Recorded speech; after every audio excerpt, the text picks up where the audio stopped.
અંકલેશ્વર તાલુકાની જીતાલી ફાટક પાસે કેમિકલ ભરેલ ટેન્કર પલટી ખાતા અફરાતફરીનો માહોલ સર્જાયો હતો. જોકે સદનસીબે ટેન્કરમાં રહેલું કેમિકલ રોડની સાઈડ ઉપર ખાડામાં ધોળાતા વાહન વ્યવહાર ખોરંભે પડ્યો ન હતો. અંકલેશ્વર જીઆઈડીસીની કિંગ એસિડ કંપનીનું ટેન્કર ઝઘડિયાથી અંકલેશ્વર તરફ આવી રહ્યું હતું ત્યારે જીતાલી ફાટક પાસે વાહન ચાલકે સ્ટીયરિંગ પરનો કાબુ ગુમાવી દેતા ટેન્કર પલટી ખાઈ ગયું હતું. ટેન્કરમાં મેનેજિંગ સલ્ફેટ નામનું કેમિકલ ભરેલ હતું. ટેન્કર પલટી ખાઈને રોડની સાઈડ ઉપરના ખાડામાં પડ્યું હતું અને તેમાંથી કેમિકલ ખાડામાં ફેલાયું હતું. આ બનાવ બાદ તાત્કાલિક ટેન્કર માલિકોએ જેસીબી ની મદદથી ટેન્કર સીધું કર્યું હતું. કેમિકલ ઢોળાતા જળચર જીવનને નુકસાન પહોંચાડવા બદલ સ્થળ ઉપર દોડી ગયેલ જીપીસીબીની ટીમે કેમિકલના નમૂના લઈ કંપની સંચાલક સામે આ મામલે તપાસ શરૂ કરી છે. સદનસીબે ટેન્કરમાં રહેલું કેમિકલ રોડ સાઈડ ઉપર ખાડામાં દોડાતા વાહન વ્યવહાર ખોરંભે પડતા અટક્યો હતો.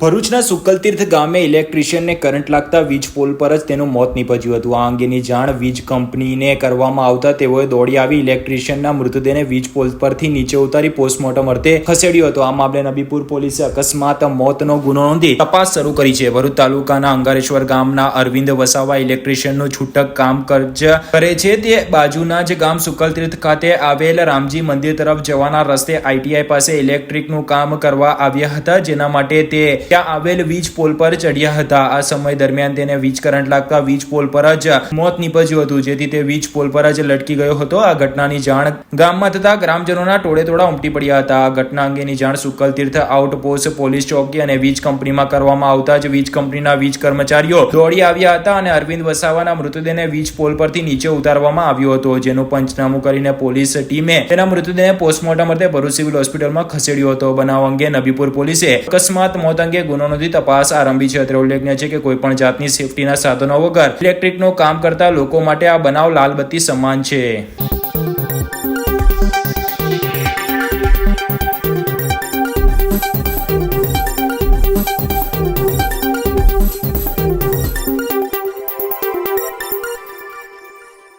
અંકલેશ્વર તાલુકાના કોસંબડી ગામમાં ઇંગ્લિશ દારૂનો ધંધો કરતા બુટલેગરને પોલીસે ઝડપી પાડ્યો હતો. પોલીસે તેના ઘરેથી 375 મિલીની બોટલો નંગ 10 કબજે કરી હતી. અંકલેશ્વર જીઆઈડીસી પોલીસના સર્વેલન્સ વિભાગને બાતમી મળી હતી કે કોસંબડી ગામના સાંઈ વાટિકા સોસાયટીના શ્રીજી દર્શન સોસાયટીમાં રહેતા વિનોદ નિકુમ પોતાના ઘરમાં દારૂનો ધંધો કરે છે તેવી બાતમીના આધારે રેડ કરતા તેના ઘરમાંથી 375 મિલીની બોટલો નંગ 10 જેની કિંમત ₹2000 નો મુદ્દામાલ મળી આવ્યો હતો. પોલીસે તેની અટકાયત કરી પ્રોહિબિશન એક્ટ અંતર્ગત કાયદેસરની કાર્યવાહી હાથ ધરી છે.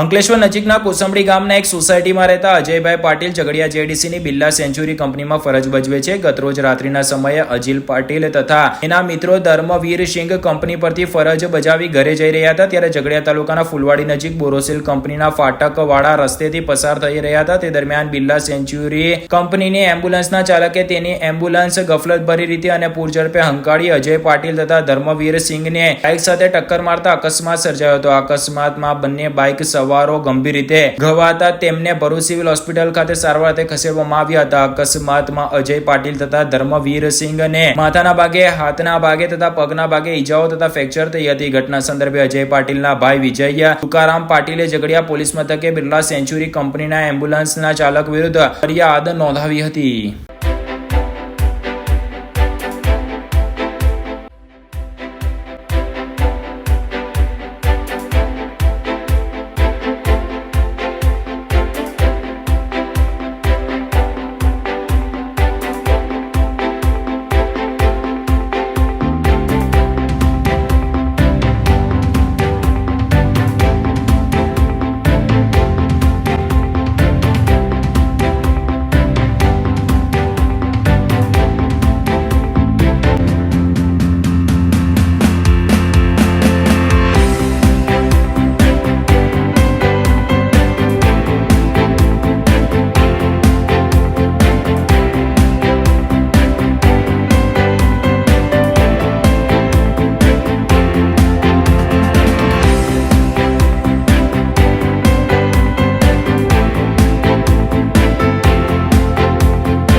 ભરૂચના પશ્ચિમ વિસ્તારમાં આવેલ મોટી શાક માર્કેટમાં ગઠિયાઓ મોબાઈલની ઉઠાંતરી કરતા સીસીટીવી કેમેરામાં કેદ થયા હતા. ભરૂચના પશ્ચિમ વિસ્તારમાં ખેતીવાડી ઉત્પન્ન બજાર સમિતિનું માર્કેટ આવેલ છે. આ માર્કેટમાં સેંકડો લોકો શાકભાજીની ખરીદી અને વેચાણ અર્થે આવે છે, ત્યારે કેટલાક ગઠિયાઓ ગ્રાહકો તેમજ વેપારીઓના મોબાઈલની ઉઠાંતરી કરે છે. આવી જ એક ઘટના સીસીટીવી કેમેરામાં કેદ થઈ છે, જેમાં નજર ચૂકવી અને ગઠિયો મોબાઈલની ઉઠાંતરી કરતા નજરે પડી રહ્યો છે. માર્કેટમાં વારંવાર આ પ્રકારની ઘટનાઓ બની રહી છે, ત્યારે પોલીસ આવા તત્વો પર કાર્યવાહી કરે તેવી લોક માંગ ઉઠવા પામી છે.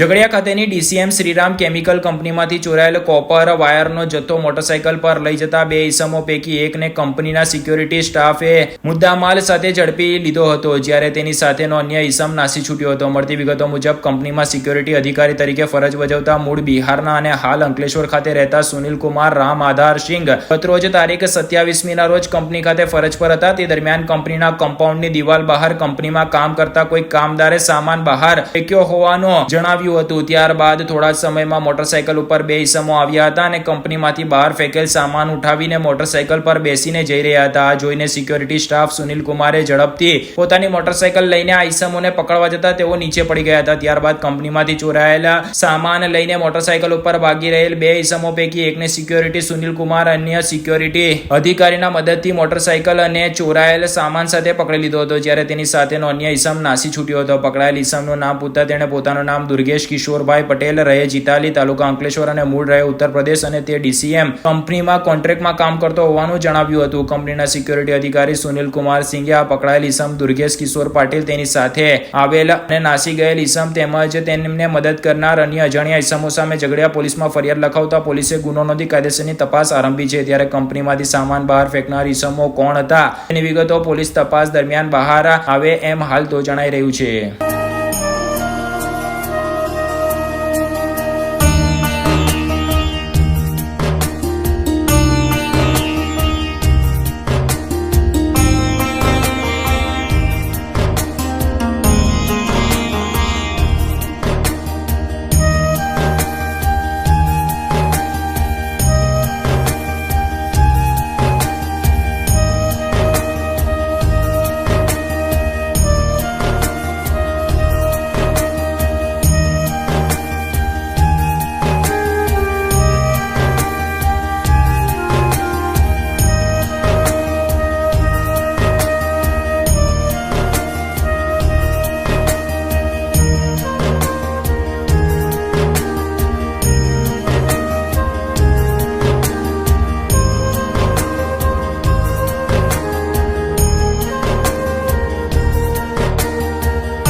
રાજપીપળામાં આવેલા બંગાળના ગોડાઉનમાંથી સરસ્વતી યોજના હેઠળ આપવામાં આવતી સાયકલો મળી આવતા આપના કાર્યકરોએ હોબાળો મચાવ્યો. સરસ્વતી સાધના યોજના હેઠળ આપવા માટેની સાયકલો જિલ્લા અને તાલુકા સ્તરે શાળાઓને અપાતી હોય છે. શાળાઓની જવાબદારી એટલી જ હોય છે કે જરૂરિયાતમંદ ગરીબ વિદ્યાર્થીઓને એ સાયકલો આપી, પરંતુ રાજપીપળાના બંગાળના ગોડાઉનમાં સરસ્વતી સાધના યોજનાની સાયકલોનો જથ્થો પહોંચી જતા અનેક સવાલો ઉભા થયા છે. નર્મદા જિલ્લા આમ આદમી પાર્ટીના લોકોએ ફરિયાદ કરતા બંગાળીના ગોડાઉન માંથી 20 જેટલી સાયકલો મળી આવી છે એવા આક્ષેપો કરાયા છે. આ મામલે પોલીસ સ્ટેશને પહોંચ્યો છે. નિઝામ શાહ દરગાહ પાસેના ભંગારના ગોડાઉનમાં આ સાયકલો મળી આવતા હોબાળો મચાવવામાં આવ્યો હતો. ત્યારબાદ પોલીસને જાણ કરવામાં આવી હતી. ટાઉન પીઆઈ RS ડોડિયા અને પોલીસ સ્ટાફ સાથે ભંગારના ગોડાઉન પર પહોંચ્યા હતા અને સરકારી યોજનાની આ સાયકલો કઈ શાળાની છે, આ સાયકલો કોણે ભંગારમાં આપવાનું સૂચન કર્યું હતું તે બાબતે હાલ તપાસ કરવામાં આવી રહી છે.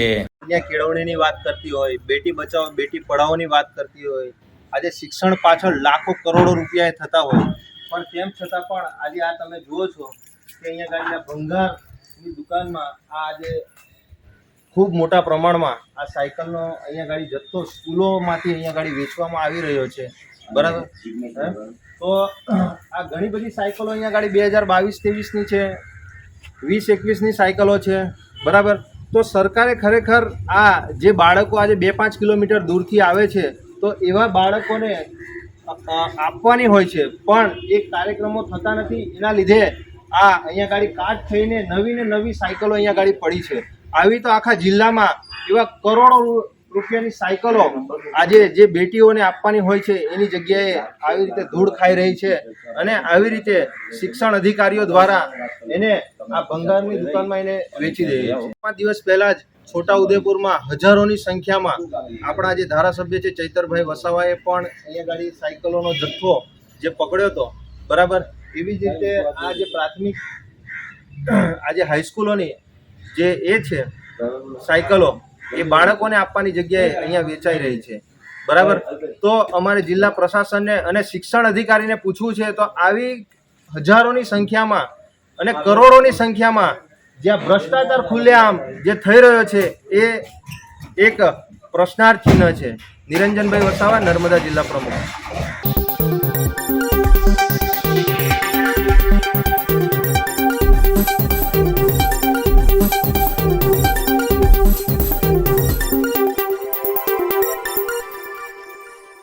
સાંસદ ભવનમાં 7મી વાર ચૂંટાયેલા સાંસદ મનસુખભાઈ વસાવાનો સાંસદ ભવનના ઊંઘતા હોવાની સ્પીચનો વિડીયો સોશિયલ મીડિયામાં વાયરલ થતા સામે રાજપીપળા ખાતે યોજાયેલ એક કાર્યક્રમમાં દેડિયાપાડા આમ આદમી પાર્ટીના ધારાસભ્ય ચેતર વસાવાએ મનસુખભાઈ સામે આકરા પ્રહારો કર્યા હતા. તેની સામે રાજપીપળા ખાતે રાજપૂત સમાજ દ્વારા સાંસદ મનસુખભાઈ વસાવા એ કાર્યક્રમમાં વળતો જવાબ આપી આકરા પ્રહારો કર્યા હતા. સન્માન સમારંભમાં સાંસદ સભ્ય મનસુખભાઈ વસાવાએ ચેતર વસાવાના ભીલ પ્રદેશની માંગ પર પોતાની સ્પીચમાં કહ્યું હતું કે આવા અલગતાવાદી લોકો દેશને તોડવાનું કામ કરી રહ્યા છે. આઝાદી બાદ દેશ એક થયો છે, ભલે પાકિસ્તાન અને બાંગ્લાદેશ અલગ થયા છે, પણ ભારત તો એક જ દેશ છે. આવા અલગતાવાદી તત્વો દેશને તોડી નાખવાની વાત કરે છે. આ કહેવાની હિંમત માત્ર મનસુખભાઈ વસાવામાં જ છે તેમ કહ્યું હતું. આવા લોકોને સીધા દોર કરી નાખીશ તેમ કહી ચેતર વસાવા એ સાંસદ સદનમાં ઊંઘે છે તેમ કહ્યું હતું. તેનો જવાબ આપતા મનસુખભાઈ વસાવાએ કહ્યું હતું કે ભાઈ ઊંઘતો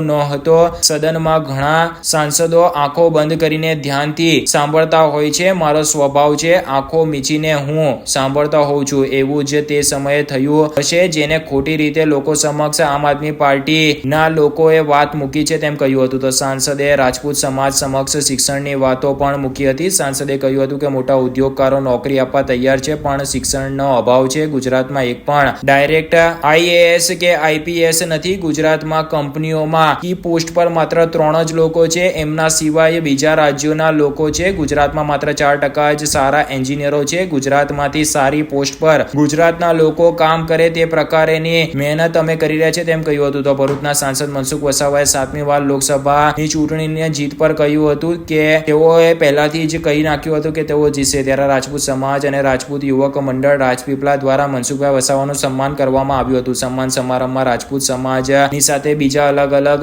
સમાજના લોકો અને સંસ્થાઓ પણ જોડાઈ હતી. આ નેગેટિવ લોકો, અલગતાવાદી તત્વો, આ 2 દિવસ પહેલા શું આ પત્રકાર મિત્રોને ખ્યાલ આવી ગયો બિલિસ્તાનની માંગણી કોણે કરી? આ જે એને સપોર્ટ કરનારા લોકો, બડમસિંહ કેજો એને મનસુખભાઈ આવું કીધું છે. આપણે દેશ આઝાદ થયા પછી શું એક થયો કે ના થયો? રાજા મહારાજા બલિદાન આપ્યું અખંડ ભારત માટે. આઝાદીના લડવાએ જે પણ બધા હતા મહાપુરુષોએ એ દેશને બધા ભેગા થઈને એક મજબૂત રાષ્ટ્ર બનાવ્યો. ભલે પાકિસ્તાન બાંગ્લાદેશ ધીરે ધીરે અલગ થયા છે, પણ આજે અખંડ ભારત છે, આજે મજબૂત ભારત છે. આવા અલગતાવાદી તત્વો દેશને પાછા તોડી ના નાખશે. અને આ કહેવાની હિંમત એક વ્યક્તિમાં હોવી જોઈએ. મને ખબર છે કે આ વસ્તુ બોલવાથી મને કેટલું મોટું નુકસાન થાય, પણ એનાથી ડરતો નથી. પેલું રાષ્ટ્ર મહાન છે, દેશ મહાન છે. સમાજના કેટલાક લોકો આનાથી ટીકા ટિપ્પણી તો કરશે. ને તમે કેટલું ભાઈ સમજી ડામર ભિલિસ્તાનની માંગણી કરતા કરતા થાકી ગયા. બીજા કેટલાક ગુજરાતની અંદર અલગ ભિલિસ્તાનની માંગણી કરતા કરતા થાકી દે. અત્યારે હેઠા મૂક્યા અને તું ક્યાં નવો ઉભો થાય છે ભાઈ? સ્વામીજી બરોબર છે ને? આ સમાજ કેટલો છે ને વાળવો અઘરો છે. અમે તો વાળીશું સીધો દોરો કરી દઈશું આવા તત્વોને. કોઈ બી હશે, કોઈ બી. મારા માટે દરેક સમાજના લોકો સન્માન્ય છે. બધા સમાજના લોકો સાથે મળીને આપણે વર્ષોથી ચાલતા આવ્યા છે ને ચાલવાનું. ભાગલાવાદી પ્રવૃત્તિ તત્વોને આપણે ક્યારેય પ્રોત્સાહન આપતા જ નથી. લડવાનો તો લડી લે છે એમને સાથે. હજુ પણ આવા લોકોને મોટા ના થવા દેવાય. બપોરનું ભાણું ખાઈને આરામથી નિંદ્રા કાઢે છે. 30 વર્ષમાં એ જ કામ કર્યું છે. લોકસભામાં જવાનું, બપોરનું ભાણું ખાવાનું અને બપોરના ભાણા ખાઈને આરામથી નિંદ્રા લોકસભામાં કાઢવાની. એના લીધે આજે આપણા જિલ્લાની પરિસ્થિતિ આ થઈને બેઠી છે. તબિયત સારી નથી રહેતી, ના તંદુરસ્ત રહેતા છો તમે. અમે તો લોકસભામાં પણ તમને કીધું હતું કે અમારા જેવા યુવાનોને તક આપો, અમે સમાજનું કામ કરવા માંગીએ છીએ. પછી પણ આટલી ના તંદુરસ્ત તબિયત હોવા છતાં પણ એમણે જીદ નથી છોડી અને આજે લોકોએ તમને સાંસદ બનાવ્યા છે. તો તમને ત્યાં બેસીને ઊંઘવા માટે નથી બનાવ્યા. અમારે ત્યાં શિક્ષકો નથી એની વાત મૂકો, આદિવાસી વિસ્તારમાં શાળા નથી એની વાત મૂકો, આદિવાસી વિસ્તારમાં સિંચાઈનું પાણી નથી, યુવાનોની રોજગારી નથી, એની વાતો કરવા માટે અમે તમને ત્યાં લોકસભામાં મોકલેલા છે. અને આદિવાસી જનતા અહીંયા ભરૂચમાં એમની વર્ષોથી સરકાર છે. એક વરસાદ થયો અને નદીઓના નાળા બધા નદીઓ વહેતી થઈ ગઈ. એ વાતો રજૂ કરવાને બદલે બપોરનું ભાણું ખાઈને ઊંઘવાવાળા સાંસદને પણ કહેવા માંગીએ છીએ, આવનારા દિવસો અમારા પણ આવવાના છે. થોડા મત હારું ચૈતર વસાવા લોકસભાના ઉમેદવાર હતા એટલે જ તમને ટિકિટ મળી છે. તમે પાર્ટીની કૃપાથી જીતીને જાઓ છો. અમે અમારા લોકોના આશીર્વાદથી ચૂંટાઈને આવીએ છીએ. આવનારા દિવસોમાં વિસ્તારોમાં ભલભલા એનજીઓ ને લાવીને અહીંયા આદિવાસીઓની ગ્રાન્ટો સગે વગે કરવામાં આવે છે. બહારના કોન્ટ્રાક્ટરોને લાવીને આદિવાસીઓની ગ્રાન્ટો સગે વગે કરવામાં આવે છે. અધિકારીઓ એજન્સી સાથે રહીને આયોજનો કરે છે. પણ હવે અમે અમારો સમાજ જાગી ગયો છે. અમે હિસાબ માંગતા થઈ ગયા છે. ત્યારે જે પણ લોકો અમારી ગ્રાન્ટો પર જે પણ એનજીઓ જીવતી હોય, જે પણ એજન્સી વાળા જીવતા હોય, તે અમે બધી પ્રકારના કાર્યક્રમો કરવા માટે પણ તૈયાર છે. તમારી પાસે બધું ખોચી લેવા માટે પણ અમે તૈયાર છે. તો મિત્રો જાગવું પડશે. કેટલી વાર 10 વર્ષથી રાજકારણમાં આવ્યો છું ત્યારથી લડેંગે જીતેંગે એમાં જ લડેંગે જીતેંગે માં આખી જિંદગી પૂરી કરવાની છે. એમાં જ પૂરી કરવાની છે ભાઈ. હવે નથી. હવે બધું આપણે લડેંગે જીતેંગે હવે સાઈડ પર હવે પહોંચી લેવાનું. આદિવાસી બધું જ કરી શકે છે ભાઈ. આદિવાસીના અધિકારો જે દિવસે છીનવા છે એ દિવસે અમે લડેંગે જીતેંગે વાળું મૂકીને તમારી પાસેથી બધું પહોંચી લઈશું. એટલે જ અમે ભૂતકાળમાં બી કીધું હતું અને આજે પણ કહીએ છીએ, આદિવાસીઓનો જો વિકાસ કરવામાં નહીં આવશે, આદિવાસીઓને જો નજરઅંદાજ કરવામાં આવશે તો આદિવાસી વિસ્તારોમાં પાણી પણ છે, જંગલ પણ છે, રેતી પણ છે, ખનિજો પણ છે ને બધું જ છે. અગર આ લોકો સાનમાં નહીં સમજે તો આવનારા દિવસોમાં તમામ આદિવાસી બેલ્ટને સાથે રાખીશું. એ રાજસ્થાન હોય, મધ્યપ્રદેશ હોય, મહારાષ્ટ્ર હોય ને ગુજરાત હોય, તમામ બધા વિસ્તારોને સાથે રાખીને આવનારા દિવસોમાં જે રીતના ગુજરાતીઓનું ગુજરાત બન્યું, જે રીતના પંજાબીઓનું પંજાબ બન્યું, નાગા લોકોનું નાગાલેન્ડ બન્યું, મરાઠીઓનું મહારાષ્ટ્ર બન્યું, એ જ રીતના આવનારા દિવસોમાં અમે પણ મુહિમ ચલાવીશું. જો અમારો વિકાસ નહીં થશે